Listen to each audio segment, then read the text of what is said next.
In this video, we're going to look at how Cyberseer analysts use behavioral analytics and machine learning to detect and respond to threats. The scenario: Tom has received an email with a malicious zero-day payload associated with it.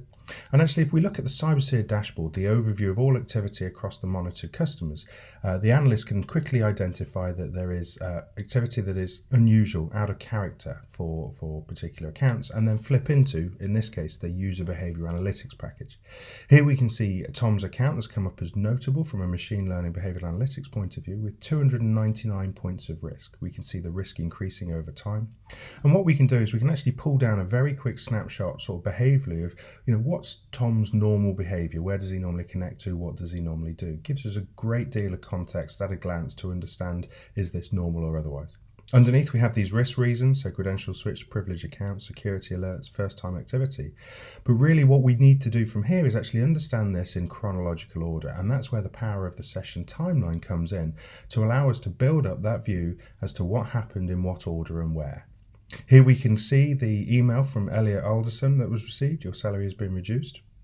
And we can go and see the metadata associated with that, what attachments were there. And underneath that, we can see the silence alert in this case, saying that the location, the laptop was compromised, and also there's a malicious payload in there. Now, what we want to do from here is actually understand behaviorally, did we see anything across the network? So we'll go into our network behavior analytics package here and actually start to understand from the subnets that Tom operates in, what activity we had across the environment and both in and out. And this is a graphical display of that activity from subnets going out through the firewall.